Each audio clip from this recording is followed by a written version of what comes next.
Y'all,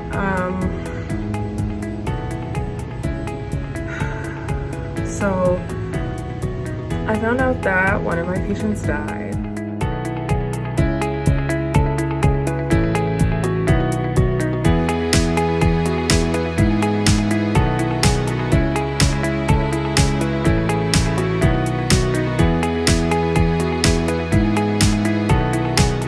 It's Thanksgiving morning, and I'm going to be on short call today, so kind of like rushing out of the house now so I can get to the ICU. I'm gonna pack a couple of snacks. Should go. So yeah, unfortunately in residency, sometimes Thanksgiving is just another Thursday, but alas, it's gonna be a good day. Hopefully we don't get anybody who's too sick. Yeah, we'll see. Happy Thanksgiving. You too, A little bit of festivity outside of the ICU.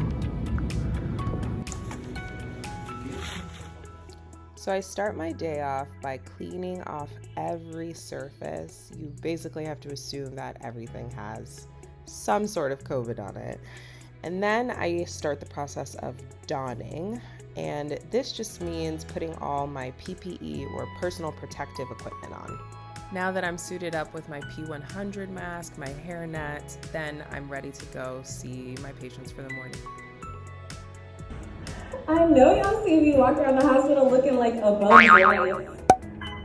Looking like a bug's life, y'all. This is too funny. This is my first ever NICU call, and it's the craziest. It's already crazy. It's crazy. I can't even tell y'all like how hectic it's been.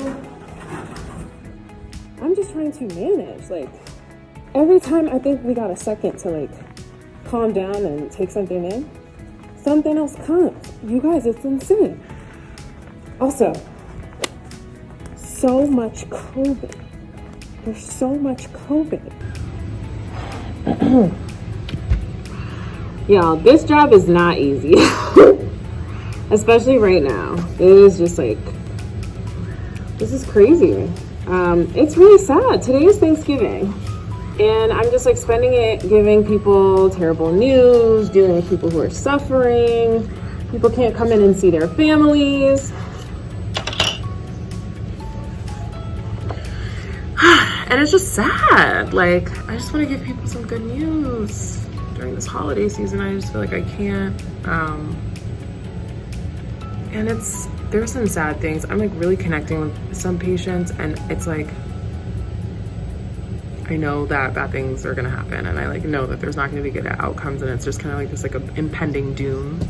There are people here who literally remind me of people I love. Like, you know how you meet people and you're like, oh my God, like the way that you laugh or that mannerism that you have reminds me of someone, and it's just like, and some of the people, unfortunately, I've never really gotten to see their full personality because, you know, by the time they came into us, they were already on a ventilator or whatever the case is. And so there's just some people who I'm just curious. I'm like wondering, I'm like, oh, I wonder how you used to be back in the day. I wonder, you know, what made you laugh, what made you cry and all of that stuff. But I'm never gonna know. I'm never gonna get the chance to learn that about these people. And so it's, yeah, it's something else.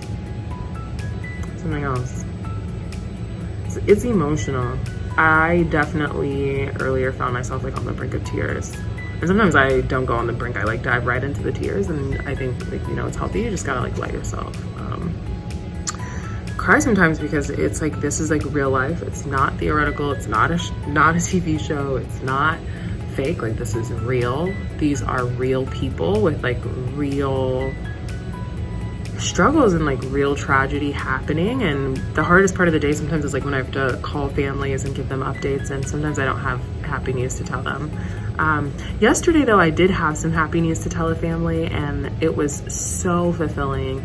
The whole time they were like, Doctor, thank you. You don't even understand what you guys have done over there. You saved our loved one's life. We're so grateful. And it's like when moments like that happen, it's like, whoa, like you know, because you don't always get those wins. So when those wins happen, I really take them. But yeah, it's hard. It's been a hectic day already.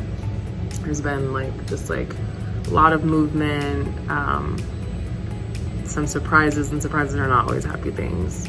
Oftentimes they're not happy things here with us, but we're managing them. So yeah, I'm gonna get back to writing some notes. I've done some evaluations of patients. I need to put in some orders for their medications, and then go back and evaluate some of my other people who I haven't seen for a little bit. But I had some good news today. Some people got better. Some people don't need to be in the ICU anymore, so it's all good. I finished some of my morning tasks, so it was time to take a little lunch break. In a normal year on Thanksgiving, there's a huge family feast, and they really try to make it as festive as possible for those who have to work on the holiday. But this year, given COVID, we had to do a really physically distant type of lunch, everything in boxes, and really just not the same as prior. I still appreciated a moment to go on a walk and grab some food, take a little break before I go back and check on my patients. Of course, as is common in the ICU, I just found out some pretty sad news about one of the patients I'd grown pretty close to. Y'all,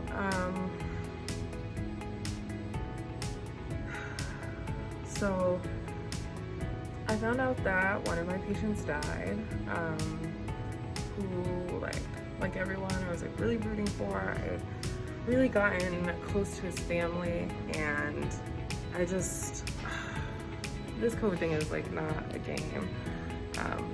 I had really cultivated kind of a relationship with the family, everything over an iPad. So holding the iPad up, we'd kind of connected, and all of a sudden he'd been doing better, and we really thought maybe he would be, improving, and then literally just fell off a cliff.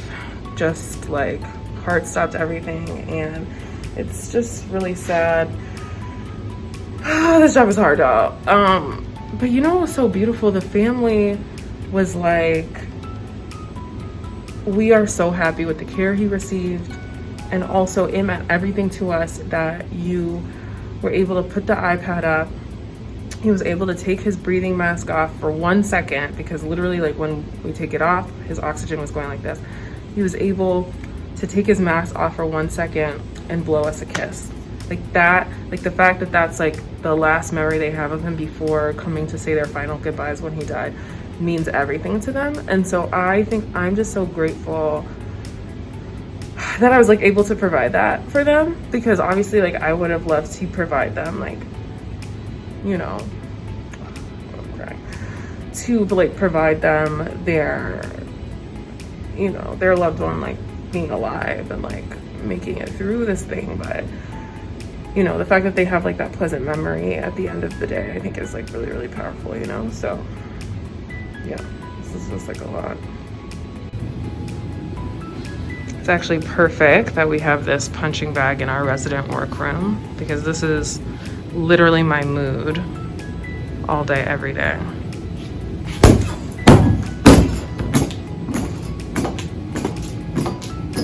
Working in the medical ICU in the middle of this pandemic as a first-year doctor, I think is something that, will never happen again, right? And I think it's something to reflect on, especially for future me, for other people. Of my patient census, over 80% of my team's patients are COVID positive and very sick, requiring oxygen support in a multitude of ways. Sometimes this means high flow, which is just cannulas in your nose but blowing very high pressures. Sometimes it's meaning a whole mask on your face just to blow air and keep the lungs open. And in some cases, it means literally a breathing tube in the throat, keeping that person alive. It is devastating. You know, this is a holiday week. Thanksgiving is literally one of my favorite days of the year. It is one of the biggest and most celebrated holidays in my family. And so this is the first time I'm not spending Thanksgiving with my family, and I've been really devastated about it for a while now. But I think even more than that is like, I'm not gonna spend Thanksgiving with my family, but the people who are my patients and who I'm caring for in the hospital can't even see anybody. They can't be around anyone. They can't have visitors. And they're sitting there with masks and things plugged, things in their veins, hooked up to all these lines, and literally fighting for their lives on Thanksgiving. And I mean like fighting for their lives. There are a lot of people who I know that I am with right now who will not be alive by the end of this week, by the end of my rotation in this ICU. There are a lot of people who I talk to their families every single day. I update families every single day, sometimes multiple times a day, because I know that they physically can't be there with their loved ones, but they are panicky, they are scared, they are frustrated, they are hopeful, they are a whole spectrum of things, and they can't experience the worst thing happening to their loved one in their life with them because of the nature of this pandemic.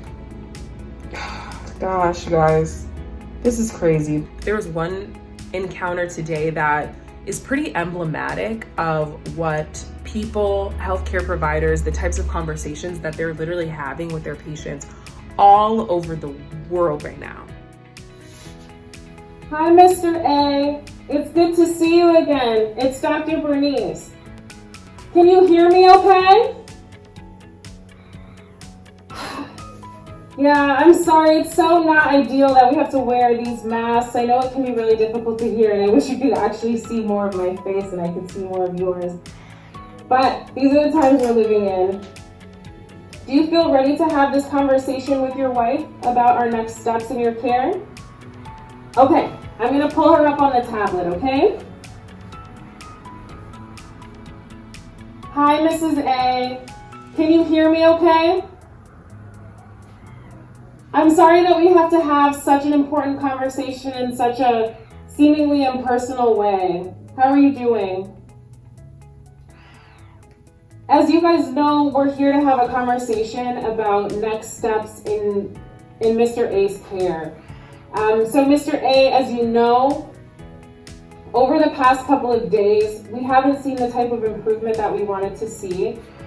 And it seems like, based on the data that we've collected, that you actually are getting pretty tired now on this breathing mask, and it isn't being enough to support you, to support your lungs, and to bring you the oxygen levels that you need. Unfortunately, we're at the point where the next step in what we can do to support your breathing would be putting a breathing tube in your throat.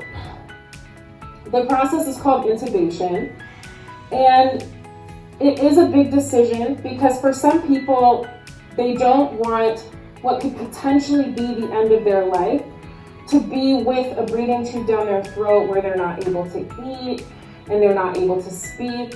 It can be very challenging for some people. But for others, they want to give it a chance and see if the breathing tube could give them some more time for their lungs to improve. Again, I'm so sorry that this is a conversation that we're having virtually like this, but it's a very personal decision. Some people feel strongly one way or the other, and I just want to give you all of the options and let you know some of the things that we do know and what we don't know. What we do know, unfortunately, is that with our patients who have coronavirus and end up being placed on a breathing tube or on a ventilator, there are a lot of people who end up being on it for long periods of time. Sometimes they have to get something called a trach placed into their throat, which is a more permanent version of the breathing tube. And there are people who don't want to be dependent on a breathing tube for that long of a period of time. And it can be very challenging on the body, and it comes with some complications. The unfortunate thing about what we don't know is, I don't know whether we place the breathing tube if you would be able to come off of it and go back to your normal state of living. It happens in some cases, but there are a lot of cases where that doesn't happen, and I just want to be honest about the reality of the situation. I know that this is a very difficult decision that you guys have to make, and so I'll leave this tablet in here so that you guys can talk, discuss the options, and then I'll check back in a little bit, okay? Again, I'm so sorry that we have to have a conversation like this, especially during the holidays. I know this is a really challenging season for everyone, so just know that we're here to support you. This is kind of, I guess, like a final plea for people to really take this seriously. I understand people are tired, and this is so long. Y'all, I'm one of the most tired among all of us, okay? But y'all really do not want to see anybody that you care about, or even people you don't know, go through what I'm seeing people go through, and what I'm shepherding people through, and what I'm talking people through. But I think that this exchange, and this is an exchange that I've actually had many times this week. A lot of my colleagues have had exchanges just like this many times over this entire year since this pandemic has started. This is hard. This is hard on the spirit of providers. This is hard on families. This is hard most of all on patients who are just really encountering, in many cases, the end of their lives in such a devastating way.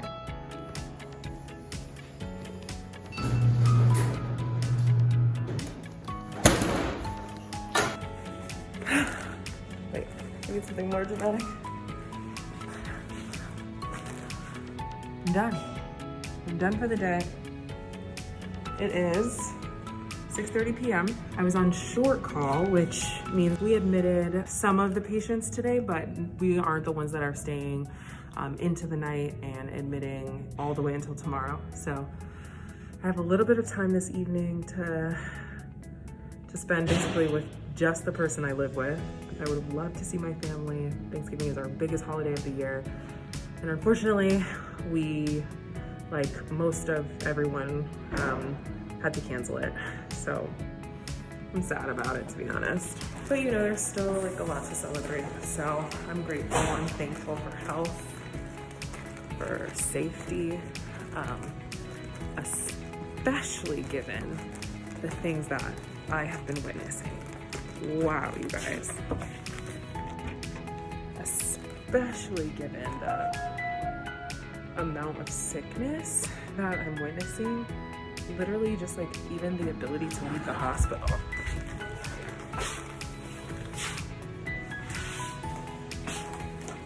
Even the privilege of breathing air in and out of my own lungs without needing supportive oxygen, be that nasal cannula, face mask, or a breathing tube. All of those things, I literally, like, there are things you take for granted, but I see them as privileges because I see the other side of things, you know?